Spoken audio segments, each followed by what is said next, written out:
Bago tayo magsimula, ipopromote ko lang ang Mystic Queen Power Bracelet. So para sa mga naghahanap ng Evil Eye Bracelets, available na po ang dalawang klase ng Evil Eye Bracelet sa ating shop. So meron tayong Selenite Evil Eye at Obsidian Evil Eye Bracelet. So parehas lang merong protection and cleansing properties. Ang kaibahan nga lang is ang selenite is nagre-recharge rin siya ng mga crystals and semi-precious stones na kasama niya. So pwedeng isuot nyo to alongside with other bracelets and i-recharge din niya yon. Ayan. And marami rin tayong iba pang mga bracelets dito for protection and also for healing, attraction ng money, love, and prosperity. Ayan. So, lahat po yan nasa aking online shop. Pakicheck nyo na lang po. Lahat ng link ay nasa description. Happy shopping! Pisces, hi! Welcome to Mr. Queen PH. At titinan natin ang energies ng inyong love life ngayong September 2023. Ayan. This is a general reading, so maaari kayong makarelate. Maaring hindi. Just take what resonates. Panoorin nyo rin yung Sun, Moon, Rising, Venus ninyo para sa iba pang mensahe. Meron tayong video na nagpapaliwanag tungkol doon. Link on the description. And thank you so much sa lahat ng sumusuporta dito sa ating channel. If you are interested in private readings, meron tayong promo ngayong September. 25% discount para sa mga tarot reading services. Okay. Let's see. And just a reminder, Pisces, no, that you have the power to create your own reality. So, gamitin nyo lamang yung reading na to bilang gabay. So, Pisces singles muna tayo. Mga singles na Pisces, ano yung energies ng inyong love life? September 2023, Nine of Cups. Alam niyo, masaya na kayo. Masaya na kayo sa friends ninyo or sa family ninyo. Emotionally fulfilled na kayo. You are also walking away from the people na no longer serving your highest good. Yung tipong hindi ka fulfilled, hindi ka na masaya. Can be friends, can be connections. And you are also heightening your subconscious, your intuition. Five of Cups, Three of Cups, and the Seven of Swords. Ooh, okay. Kaya meron ditong walking away. Meron kayong iwanan na relationship. Can be friendship. Oo. Friendship na tinuring mong kaibigan. No? Pero niloko ka. Binackstab ka. Hindi mapagkakatiwalaan. So, maaring damdamin mo yun.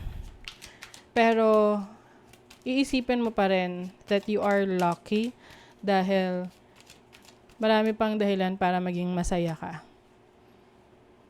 You are cutting off these people, no? Kasi pwedeng isa, marami. Mga mga toxic na kaibigan. Nung dati, parang okay, natotolerate mo. Pero ngayon, parang enough na no? For you to parang, no na. You're done. You're done with this person. Can be friends. Or, yung iba naman, pwede tong may romantic interest sa'yo, pero wala kayong commitment. And then you realize that this person is not seryoso. Hindi siya seryoso sa connection ninyo. And parang meron siyang gusto na feeling mo hindi patas sa'yo. Hindi fair. Pwedeng friends with benefits. Ganon. Na walang commitment pero meron siyang ibang gusto. 'Di ba? You are ascending. Ayan. Nagbabago yung kalagayan mo in terms of loving yourself. You are focusing on walking away from toxic connections, codependencies, and yung iba, hindi naman to magiging dahilan para pigilan nyo yung sarili nyo na may makilalang bago. Oo. But for you, hindi nyo na palalagpasin or parang hindi nyo na bibigyan ng chance itong taong to na mag-take advantage sa'yo. You're going to set boundaries with this person. It's either magsiset ka ng boundaries or ika-cut off mo tong person na to sa buhay mo.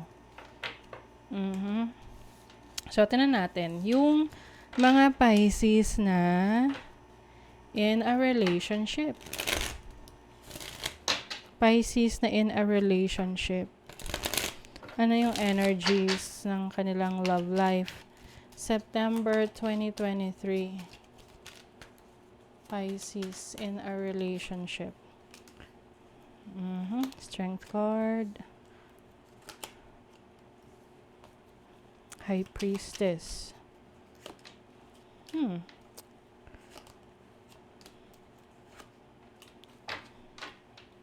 Uy, baka meron babalik na person sa buhay nyo, ha?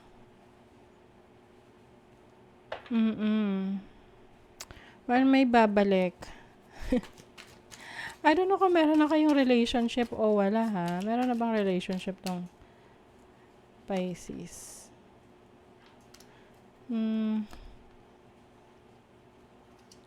Okay. So, para dun sa mga hindi nyo pa na-consider yung sarili nyo na walang relationship kasi you are still energetically connected with someone, itong person na to will come back, no? Aayusin niya yung relationship ninyo. Lalo na kung nagkaroon kayo ng pag-aaway. Oo. Mangangako to na magbabago na siya. At makikipag, cooperate sa'yo. Pwede kasing meron kang in-impose na, dapat ganito yung gagawin mo, ganyan-ganyan. Tapos, hindi niya nagawa or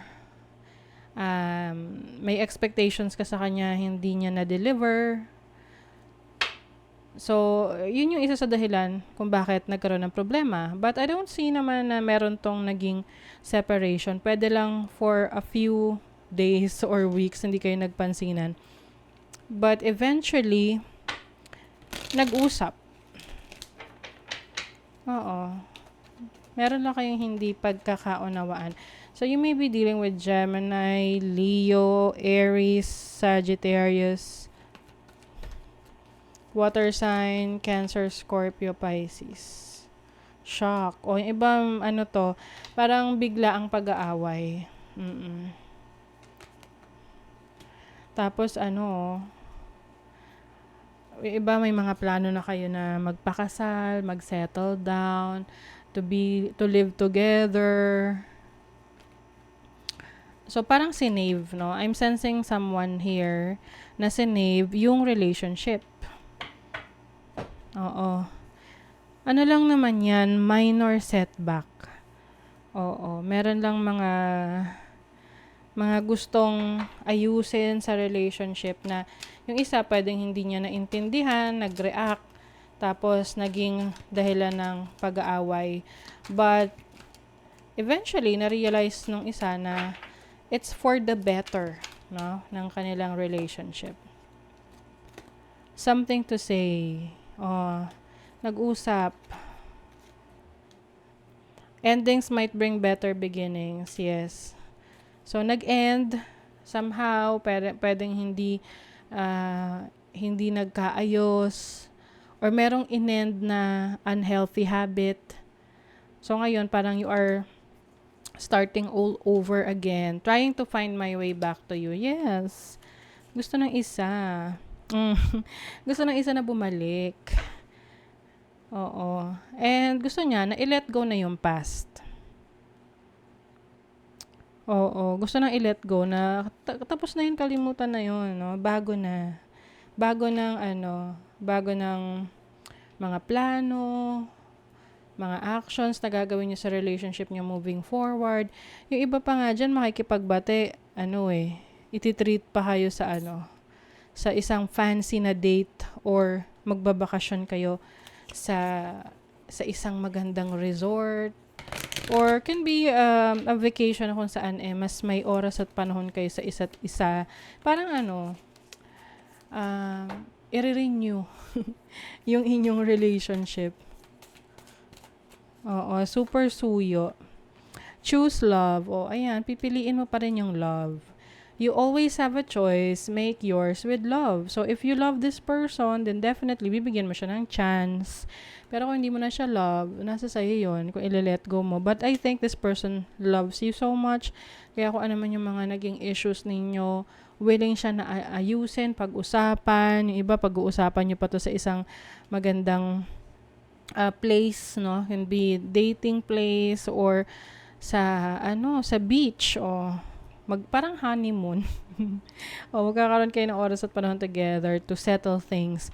And I think at the end of the day, pipiliin niyo pa rin yung isa't isa dahil sa mga nagawa niyo na, no? Yung mga nasimulan niyo na gusto niyo ipagpatuloy together. Okay?